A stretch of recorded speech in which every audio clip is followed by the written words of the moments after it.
Hey, what's up everyone? Raging Golden Eagle here, having way too much fun as always. And I'm gonna open this one up with a serious question to all my homies in the UK. When you guys voted for Brexit, why did you do it? Did you vote to leave the EU simply because they wouldn't let you get as Orwellian as you wanted? For a while there, I thought it may have been the opposite. But after I've seen the UK in current year doing stupid shit like banning Omega Labyrinth Z, banning people like Lauren Southern from entering the country on, of all things, a terrorism law, and now this, I kind of have my doubts. People in the United Kingdom could face up to 15 years in prison for repeatedly viewing quote-unquote far-right propaganda or terrorist material online.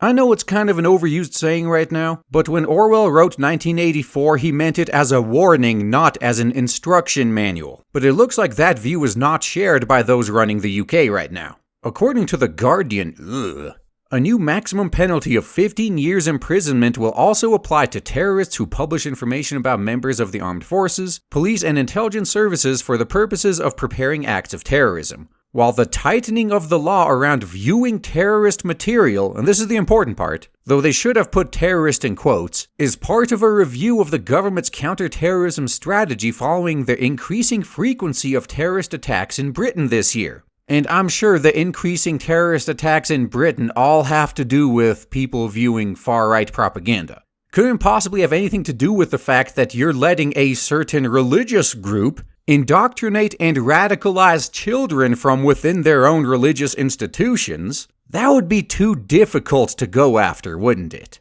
That's way too hard. Instead of actually maybe doing something about grooming gangs, instead of being afraid of being racist because you dare do something about it, how about instead of that, let's just go after people who say mean things about the grooming gangs online? That is current year UK right there. Glad to know the UK government has their priorities straight. I don't know how it works over there in the UK, but if you guys have any say at all as to the funding of your police forces, I think it's about time to cut them off. It's clear they're not protecting you. It appears to me like they're actually aiding the invading force in attacking you, and then arresting you if you so much as say anything bad about it, let alone defend yourself. If you guys let them get away with this, then it's all over, man. I'm sorry. But back to the article, I have to love this part too. It's not all bad because users who view the forbidden content only once by mistake or out of curiosity will not be charged. And it is reported that there will also be protections for journalists, academics, and others who may have a legitimate reason to view such material. You guys remember when CNN tried to pull this crap? Oh, it's illegal for any of you guys to look at these things being leaked by WikiLeaks. You have to let us read it and report it to you. And by report it, they of course meant completely lie about, omit certain important details. Yeah, this is what they really want. They want to reinstate the gatekeepers. They want to go back to the days before the internet when the gatekeepers decided what the people heard and what they believed. And again, they must not be allowed to get away with this. I want to make sure those who view despicable terrorist content online, including jihadi websites, far-right propaganda, and bomb-making instructions... So far-right propaganda is terrorist materials now, huh? Or terrorist content, rather. What about Antifa? They've actually been committing terrorist acts for years now. Why isn't far-left propaganda on this list? I wonder. But either way, they will face the full force of the law.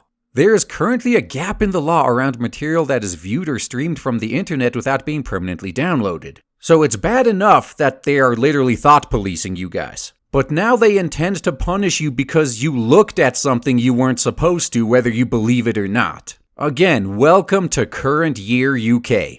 But that aside, as anyone with a brain and who knows even a little bit about how the internet works can tell you, there is no way they're going to stop anything. The actual terrorists are just going to go further underground where they're not going to be found, while the only ones getting arrested for this are just average curious citizens. This is what happens when you have a bunch of crusty, out-of-touch old farts making laws regulating technology they have zero understanding of. And in this case, they even admit it.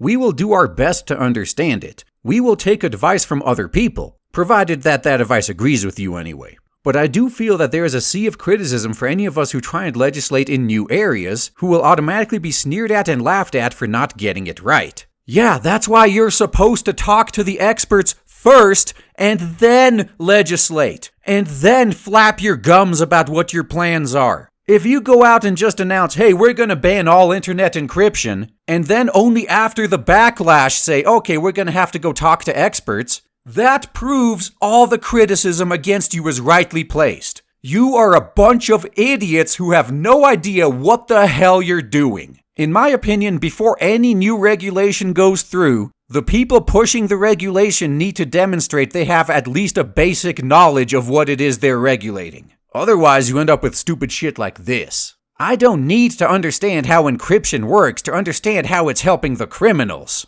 Yeah. So now you're proud of your ignorance, huh?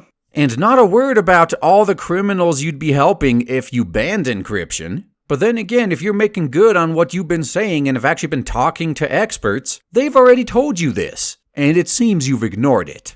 And in conclusion, seeing shit like this cropping up all over the allegedly free Western world, I'm getting a little bit concerned. The way things are going, it's looking like in a few years possibly even, the Middle East will be a preferable place to live if you enjoy your freedom and privacy. That's all I gotta say, guys. Thanks for listening.